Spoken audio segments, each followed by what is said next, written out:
신약성경 125쪽 누가복음 17장 11절에서부터 19절 우리에게 너무나도 익숙하고 잘 아는 말씀입니다. 앞에 성경으로 넘겨주세요. 찾으신 줄로 믿고 제가 공독해 올립니다. 다 찾으셨죠? 할렐루야. 네. 다시 한번 인사하겠습니다. 감사가 자라나는 인생이 됩시다. 우리 옆 사람보다 다시 한번 인사하겠습니다. 네, 감사가 자라나는 인생이 됩시다. 감자 인생이라고 하는 제목으로 하나님의 말씀을 선포합니다. 오늘의 2023년 추수감사주일이고 우리가 맞이하는 또 한 번의 추수감사주일입니다. 그런데 설교 서두에 제가 이것을 물어봐야 될까 말까 많은 고민을 하다가 정말 숭고하고 죄송한 질문을 하나 드리려고 합니다. 사랑하는 여러분, 우리가 살아있는 동안 앞으로 내가 맞을 수 있는, 내가 맞이할 추수감사절은 얼마나 될까요? 몇 번이나 더 추수감사절을 맞이할 수 있을까요? 질문이 좀 무겁죠? 그래서 주님은 사도 바울을 통해서 데살로니가전서 5장 16, 17, 18절을 통해서 항상 기뻐하라, 쉬지 말고 기도하라, 범사에 감사하라 말씀하시며 데살로니가전서 5장 18절에 힘을 주어 더 강조하기를 범사에 감사하라고 말씀하십니다. 그런데 왜 이렇게 바울은 힘을 주어서 우리에게 이 말씀을 강조하며 그 끝에 그것이 하나님의 뜻이라고 말씀하고 있었을까? 그 이유는 다름이 아니라 감사라고 하는 것, 감사한다고 하는 것은 인간만이 가지고 있는 독특한 특징이기 때문에 그렇다는 거예요. 그래서 하나님 오늘도 이 시간 시편 50편 23절에 보니까 감사로 제사를 드리는 자가 나를 영화롭게 한다 말씀하시며 감사로 제사를 드리고 하나님을 영화롭게 할 사람들을 찾고 계신다. 믿습니까? 그렇다면 감사로 하나님을 영화롭게 하는 사람은 또한 누구일까? 이미 우리가 다 아는 말씀 한 구절을 통해서 그 사람을 쉽게 찾아볼 수 있을 것 같습니다. 앞에 화면에 보시면 요한복음 4장 23절 말씀이 기록이 되어져 있는데 여러분 함께 같이 봉독해 보면 좋을 것 같습니다. 시작. 아버지께 참되게 예배하는 자들은 영과 진리로 예배할 때가 오나니 곧 이때라. 아버지께서는 자기에게 이렇게 예배하는 자들을 찾으시느니라. 아멘.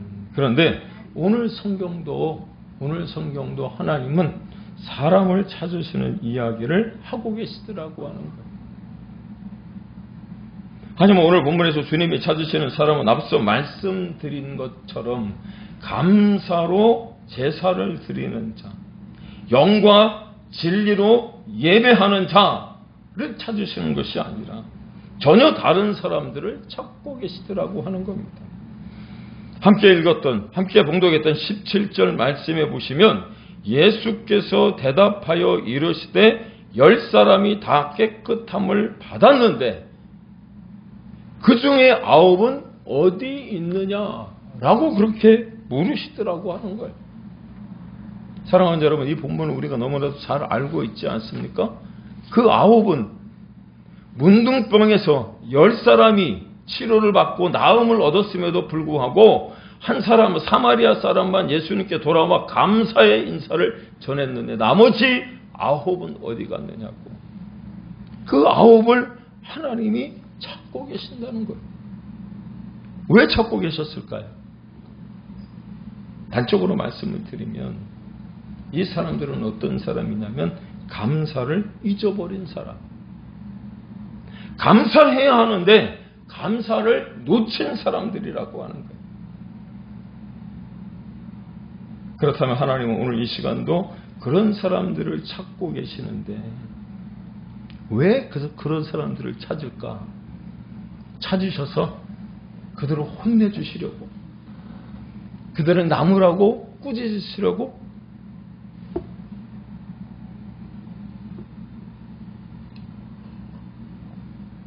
말씀을 준비하는 중에 예전에 들었던 예화가 하나 생각이 나는 겁니다.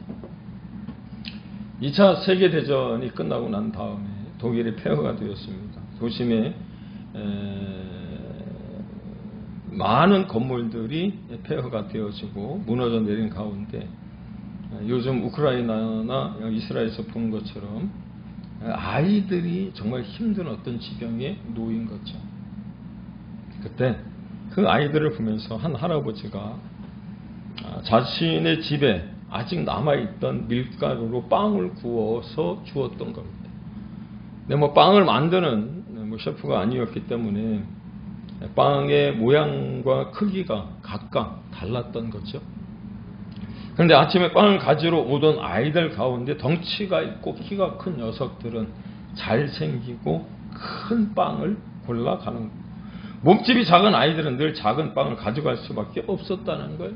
그런데 큰 빵, 잘생긴 빵을 가져가는 덩치 큰 녀석들은 한 번도 고맙다는 말을 하지 않는데, 아니 못생기고 아주 작은 빵을 가져감에도 불구하고 감사하다고 인사하는 놈들이 하나 없는데, 맨 마지막에 아주 작은 빵 하나를 가져가는 작은 아이는 늘 아침마다 그 노인에게 감사합니다, 고맙습니다, 잘 먹겠습니다, 그렇게 인사를 하는 거예요. 이 아이가 어느 날 동일하게 다른 아이들과 빵을 가져간 후 집에서 엄마와 같이 나누어 먹으려고 빵을 이렇게 쪼개는 순간 그 안에서 은화 한 입이 떨어지는 겁니다. 빵을 반으로 가르는 순간 은하가 들어있다는 사실을 알게 된 엄마와 이 아이는 은하를 어떻게 할까 잠시 망설이다가 역시 감사할 줄 아는 아이여서 그랬는지 그 은하를 들고 노인에게 찾아갔어요. 할아버지, 제가 빵을 먹으려고 빵을 가르는 순간 은화가 떨어졌습니다.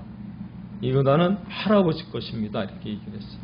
그랬더니 이 노인이 뭐라고 얘기를 했느냐면, 다른 아이들은 빵을 가져가면서도 한 번도 감사하다고 인사한 적이 없는데 너는 늘 작은 빵, 못생긴 빵 하나를 가져가면서도 감사합니다, 고맙습니다, 잘 먹겠습니다 라고 인사하는 걸 보고 오늘도 그 빵을 가져갈 것이라고 생각하고 가장 못생긴, 가장 작은 빵 안에 은하 하나를 넣어두었다는 거예요. 왜? 그 아이가 가져갈 거니까. 그러니 은화도 너의 것이고 빵도 너의 것이다 그랬다. 은혜가 되시나요? 오늘 본문은 그와 같이 감사를 잊은 자와 감사할 줄 아는 이를 찾는 것에 핵심이 있죠. 왜냐하면 감사할 줄 모르는 이들을 찾아서 주님이 홍군형 내주려고 하기보다는 더 중요한 사실 하나가 있는데, 그것은 다름이 아니라 감사라고 하는 것은 생명과 연결이 되어져 있기 때문이라. 영생의 복과 연관 지어지기 때문에 그렇다는 거예요. 19절을 보십시오. 뭐라고 되어 있습니까? 그에게 이르시되 일어나 가라, 내 믿음이 너를 구원하였느니라. 앞서 말씀드렸던 시편 50편 23절에도 보면 감사로 제사를 드리는 자의 마지막이 무엇이냐? 하나님이 그를 구원하시리라. 아멘이십니까? 그런데 여기서 우리가 발견해야 될 것이 하나가 있습니다. 감사를 잊은 자와 감사할 줄 아는 자의 이야기의 결론으로 주님이 내놓은 것이 무엇이냐면 믿음이라는 거예요. 믿음. 앞서 소개해드린 시편 50편 23절을 다시금 봉독해드립니다. 처음부터 끝까지 이 구절을 제가 말씀을 드립니다. 감사로 제사를 드리는 자가 나를 영화롭게 하나니 그의 행위를 옳게 하는 자에게 내가 하나님의 구원을 보이리라. 여기서 우리가 깨달아야 할 것이 있다면 감사로 제사를 드리는 자를 찾으시는 이유가 무엇이냐면 감사로 제사를 드리는 자가 그 행위가 옳기 때문이라. 감사로 제사를 드리는 자가 나를 영화롭게 하는데 하나님을 영화롭게 하는 이유가 무엇이냐면 그 행위가 옳기 때문이라.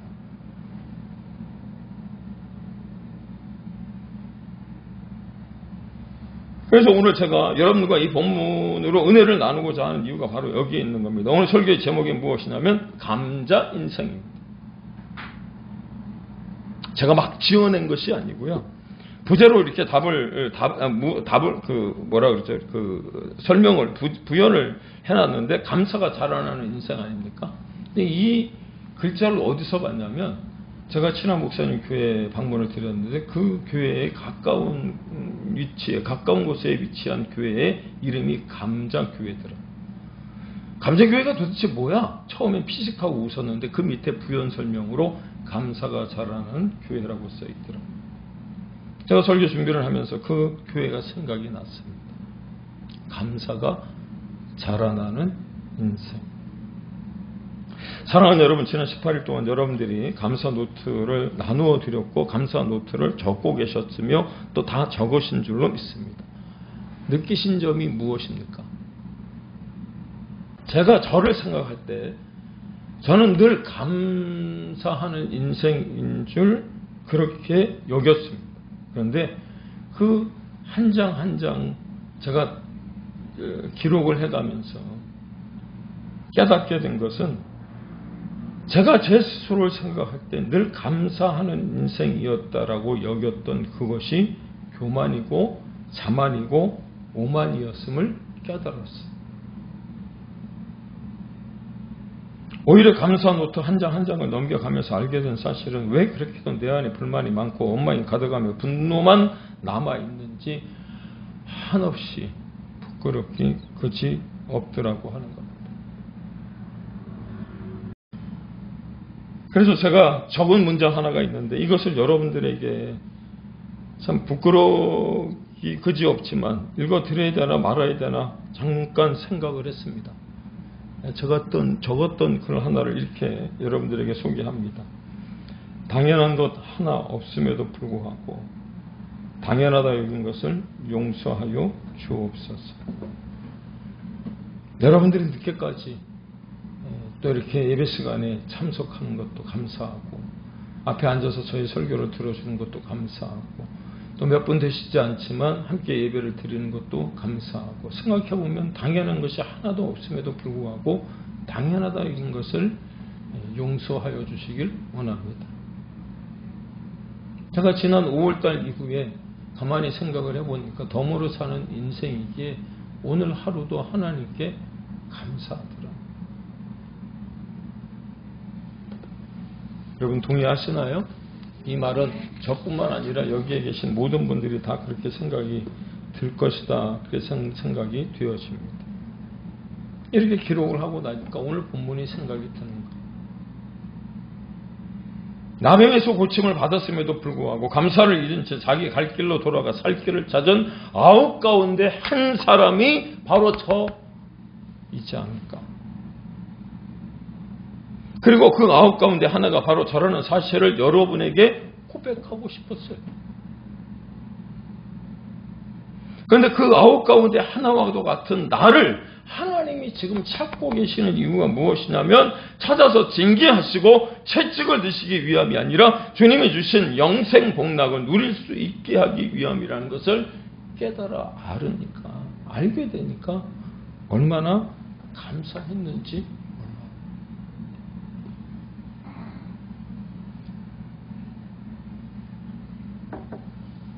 그렇습니다. 본문에 기록된 나병이라는 것은 죽음의 질병입니다. 그런데 그 질병으로부터 나음을 입게 된 것이 무엇 때문입니까? 믿음 때문이라. 믿음이라고 말씀하잖아요. 그 믿음의 근거가 무엇이냐면 15절과 16절입니다. 나병에서 나음을 얻은 사람 가운데 하나가 주님께 돌아와 감사함으로 말미암음이지만, 주님이 그를 향하여 뭐라고 말씀하셨냐면, 그 믿음이 너를 구원하였다. 그렇게 말씀하시는 거예요. 그러므로 혹여 삶의 공고함으로 인하여 감사를 잃어버렸다면 요한계시록 2장 4절에서 5절의 말씀처럼 처음 사랑을 내가 잃어버린 그곳으로 돌아가. 그 처음 사랑을 어디서 잃어버렸는지, 아니 그 처음 감사를 어디서 잃어버렸는지 생각하고 회개하고 돌아가 찾을 수 있기를 주의 이름으로 축원을 드립니다. 그렇다면 이제 우리가 처음 그렇게 행했던 것처럼 늘 감사하고 사랑하며 그 행위를 옳게 하기 위해서 어떻게 해야 되는 것인지 그것을 알아야 되는 것 아닐까요? 로마서 1장 17절입니다. 로마서 1장 17절. 복음에는 하나님의 의가 나타나서 믿음으로 믿음에 이르게 하나니 기록된 바 오직 믿음으로 말미암아 살리라 함과 같으니라. 사랑하는 여러분, 우리는 오로지 의는 믿음으로 말미암아 살리라라고 하는 하반절의 말씀에만 꽂혀서 너무도 쉽게 간과하고 넘어가는 말씀이 하나 있더라는 겁니다. 로마서 1장 17절 상반절에 보면 믿음으로 믿음에 이르게 한다 그렇게 말씀하고 있죠. 여러분, 앞에 믿음은 뭐고 뒤에 믿음은 뭔가요? NIV 영어 성경에 보면 이렇게 의역을 해놨습니다. By faith from first to last. 그런데 여기에 먼저 등장하는 믿음, 나중에 등장하는 믿음, 그 믿음을 NIV 영어 성경에는 의역을 했을 때 처음부터 마지막까지 믿음으로라고 이렇게 되어 있지만 우리가 처음에 그 믿음이라고 하는 것은 예수 믿을 때의 믿음을 말하는 거예요. 믿음으로 믿음에 이르게 하나니. 그렇다면 두 번째 나오는 반복되는 믿음은 어떤 믿음이냐? 그리스도인이 되고 난 후에 나의 삶을 통해서 드러나야 하는 믿음을 가리키는 거예요. 생각해 보신 적 없었죠? 워낙 우리 큰사랑교회 성도님들은 신학적인 능력과 또 지식이 탁월해서 당연히 알고 계시리라고 생각을 하고 영어 성경을 많이 보시니까 처음부터 마지막까지 그 믿음을 지키겠다고 이렇게 말씀하시지만 처음 믿음이 뭐라고요? 예수님 믿었을 때 그 믿음, 첫사랑. 근데 그 첫사랑, 그 믿음, 그 감사를 잃어버리지 아니하고 어떻게 한다고요? 처음부터 끝까지 쭉 가야 된다. 그리스도인이 되고 난 이후에 그 날이 있었다면 그날 이후의 삶이 있어야 되는 거죠. 그리고 이게 이어져야 하는데 믿을 때 믿음이 필요한 것이 아니라 예수를 믿을 때 가졌던 그 믿음을 가지고 처음부터 마지막까지 믿음을 사수하며 살아가기 위해서 필요한 것이 무엇이냐면 감사라고 하는 거예요. 있습니까? 믿음이 계속되고 지속되고 행위를 옳게 하는 것으로 드러나기 위해 필요한 것이 무엇이냐면 감사라고 하는 거예요. 하나님께 정함을 받고도 자기 삶이 바빠서 누가복음 14장에 보시면 집을 샀으니 집 구경 가야 한다고, 새 차 뽑았으니 새 차 나라시 띄워야 된다고, 장가 들었는데 결혼했는데 신혼여행 가야 된다고 빨리 발리로 갔던 사람들, 그런 분들 계시잖아요. 그래서 주님은 뭐라고 말씀하여? 그런 사람들 말고 연약하고 나약하고 병들고 힘든 자들 강권하에 데려다가 하나님 잔치 자리에 채우라 그렇게 말씀하십니다. 여러분, 오늘 본문에 나와 있는 나병, 문둥병, 한센병이라고 합니까? 우리가 생각할 때 그런 생각을 해요. 성경에 그런 사람들이 있었대. 10명이 나병에서 나왔는데 한센병에서 문둥병에서 나왔는데 그 중에 한 사람, 사마리아 사람만 돌아와서 하나님께 감사했대. 그 나머지 뭐 바빠서 어디 갔겠지. 근데 그 나병이, 한센병이, 문둥병이 내가 가지고 있었던 질병이라면 정신병, 조현병, 뇌졸중, 갑상선암, 유방암, 혈액암, 그리고 대장암, 위암, 이런 암에서 만약에 내가 하나님께 고침을 받았음에도 불구하고 그 10명 가운데 9에 속한 나라면, 그래서 주님이 찾으신다면 여러분 말이 달라지는 거예요. 성경에 그런 사람이 있었대. 나병에서 나온 9이 있었대. 아니 당신 얘기하고 있다니까. 대장암에서 위암에서 났잖아. 근데 당신 하나님께 감사했어?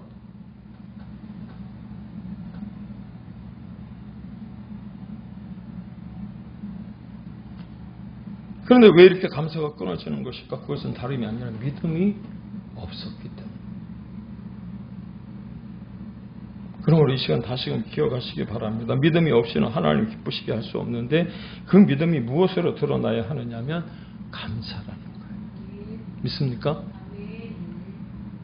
어떤 목사님이 말씀하신 대로 지난 3일 밤 예배 때 오셔서 말씀 전해 주셨잖아요. 밥 한 그릇 얻어 먹어도 감사하다 말해야 되는 게 인지상정인데, 그럼에도 불구하고 하나님이 우리에게 값없이 베풀어 주신 구원의 은혜에 얼마나 감사하며 살아가고 있느냐 하는 거예요. 못생기고 가장 작은 빵 하나를 가져가면서도 매일 아침에 노인에게 감사합니다, 고맙습니다, 잘 먹겠습니다 라고 말한 그 아이에게 따른 보상이 뭐예요? 은화 한 입.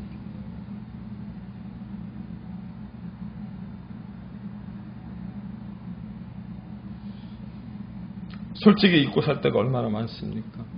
그래서 이 본문을 통해서 어떻게 하면 감자 인생, 감사가 자라는 인생이 될 수 있는지 한 가지만 생각해 보면 좋겠습니다. 오늘 마지막 구절인 19절을 묵상하면서 깊이 상고해 보고 싶었던 것이 무엇이냐면, 믿음이 우리의 인생을 바꾸더라고 하는 것. 믿음이. 사랑하는 여러분, 여러분과 저는 감사하며 살고 있을까요? 아니면 불평하며 살아가고 있을까요?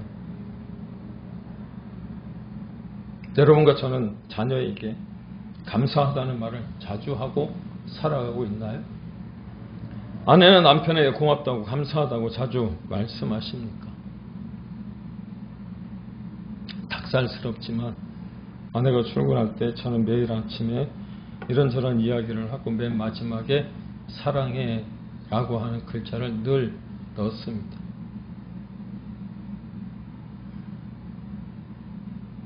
그 사랑해라고 하는 그 말 하나, 단어 하나가 그 전날 어떤 일이 있었든지 간에 아마도 그 마음을 녹이고 추운 날 출근하는 아내의 표정을 밝게 할 것이라고 생각을 해요. 더운 여름에는 그 무더운 여름에 시원한 어떤 선풍기 같은 역할, 부채질하는 역할을 하지 않을까, 그런 생각을 해봅니다. 지난밤 부부싸움을 해서 결국 얼굴을 맞대고 싶지 않고 말하고 싶지 않지만 그래도 아침에 사랑해 라고 답을 문자를 보내요. 결혼생활 오래 하신 분들이 계시죠? 아내가 허구한 날 20년, 30년, 40년 넘게 매일같이 밥상 차려주는데 고맙지 않던가요? 허구한 날 냉장고에 있던 거 그대로 꺼내놓은 한결같은 똑같은 반찬이지만 그래도 변화없이 차려주는 밥상 고맙지 않던가요?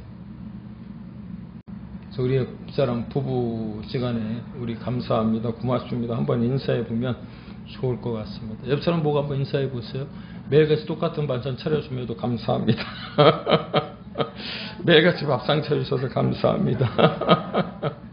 네.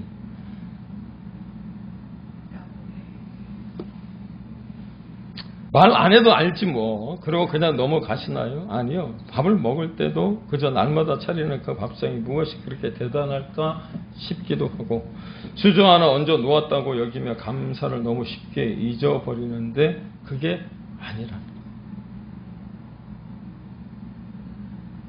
여러분이 가만히 한번 생각해 보십시오. 정말 고마운 일이거든요. 왜 이 말씀을 드리냐면 오늘 본문에 나오는 감사를 잊은 9명은 고마움을 몰랐어요.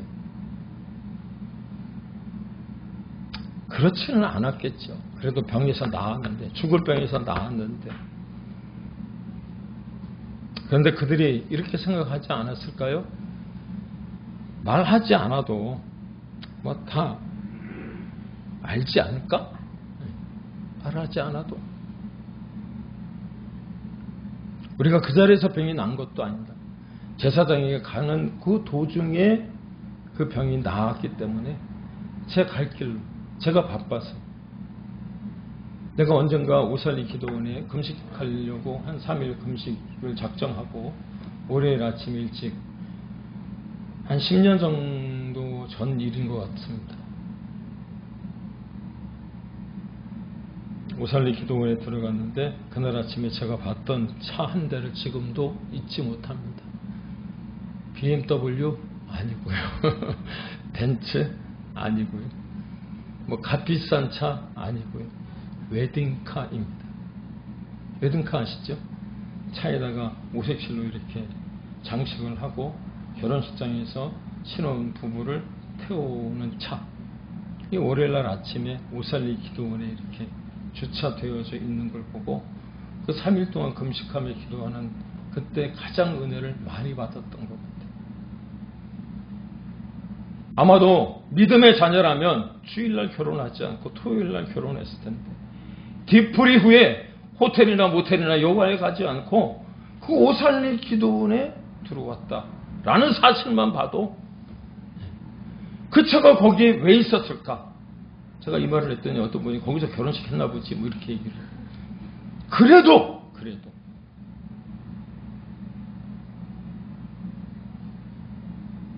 오살리 기도원에서 첫날 밤을 맞이했다면 여러분 그런 사람들이 나라와 민족을 구하는 기도의 여건이 아닐까요?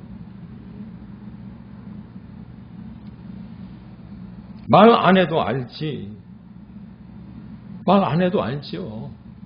그런데 여러분 믿음으로 그 감사를 표현하는 것과 그렇지 않음으로 인하여 구원을 받느냐 받지 않느냐 라는 것의 결론이고 갈림길이라면 여러분들은 어떻게 하시겠습니까?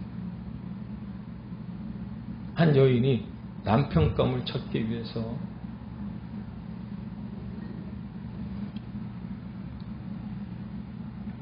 휠체어에 앉아서 소개팅 자리로 나갔는데 한 건장한 남자가 멋진 남자가 잘생긴 남자가 정말 특별하게 생긴 분들이 오셔서 그 여인이 휠체어에 앉아 있는 걸 보고 바빠서 내가 생각하는 여인이 아닌 것 같아서 뭐 이런저런 핑계를 대고 몇 사람이 지나가고 난 후에 한 사람이 앉았는데 뭐라고 얘기를 하더니 다시 사라지는 거예요.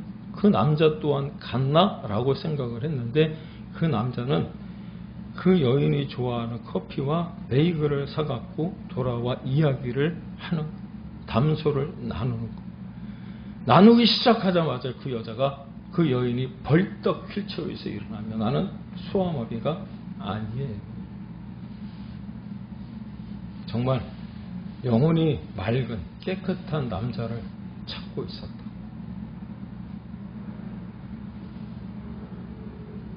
우리의 믿음이 우리에게 있으면 우리의 인생이 어떻게 바뀌느냐? 감사 인생. 감사가 자라나는 인생이 되는 줄로 있습니다. 사랑하는 여러분, 요즘 우리가 욥기를 보고 있지 않습니까? 그 마지막은 제가 제일 좋아하는 구절인 욥기 42장 12절에서 13절 욥이 받은 따블의 복이지만 그 전에 우리가 알아야 할 것이 있다면 욥기 42장 10절의 말씀입니다. 욥이 따블의 복을 받게 된 동기가 어디 있었느냐면 욥의 결론일 것 같기도 한데 이렇게 기록합니다. 욥이 그의 친구들을 위하여 기도할 때 욥이 그의 친구들을 위하여 기도할 때 여호와께서 욥의 공경을 돌이키시고 여호와께서 욥에게 이전 모든 소유보다 갑절이나 주셨다 말씀하시거든요. 욥은 그전까지 친구들과 계속해서 변론만 하고 있습니다. 네가 옳으니 내가 옳으니 하고 말입니다. 그런데 그때는 아무런 변화도 일어나지 않고 있다가 욥이 그의 친구들을 위하여 기도할 때 하나님이 역사하시는 거예요. 사랑하는 여러분, 기도는 누가 하나요? 믿음이 있는 사람이 기도합니다. 저를 한번 좀 따라해 주시기 바랍니다. 기도는 하나님과 만나는 작업이다. 그래서 기도할 수 있는 사람은 믿음이 있는 사람이고요. 믿음이 있는 사람은요, 감사할 줄 아는 사람.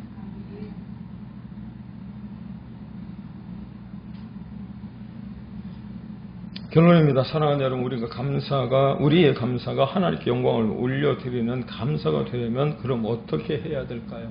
16절에 보니까 예수의 발 아래 엎드려 감사하더라. 그렇게 말씀하고 있어요. 뻣뻣하게 서서 감사할 수 없는 거죠. 고개 빳빳이 들고 감사할 수 없는 거예요. 자존심 내세워 감사할 수 없는 거예요. 아내에게 남편에게 감사하다고 말하기까지는 누가복음 8장에 혈루증 여인이 예수님의 발 아래 엎드린 것 같은 그 심정으로 그 발 아래 엎드리는 심정이 없이는 불가능한 거예요.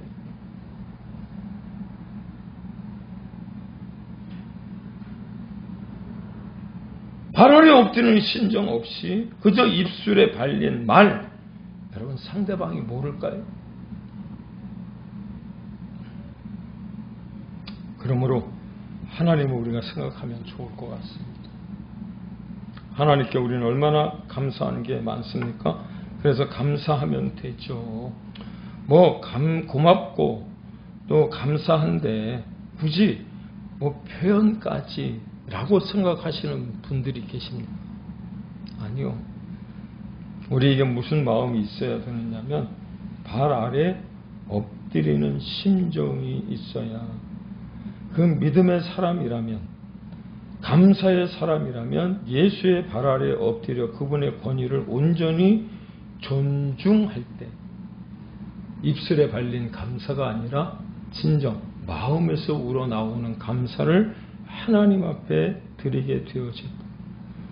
그 행위가 옳음으로 말미암아 우리가 드리는 그 예배를 통해 하나님은 영화롭게 되어지는 줄로 믿습니다. 그 믿음이 감사로 표현될 때 우리를 완전히 치유하시고 또 복 주시는 하나님 만날 뿐만 아니라 그 은혜를 누리며 살아가는 저희 모두가 다 되어질 줄로 믿으시기를 바랍니다.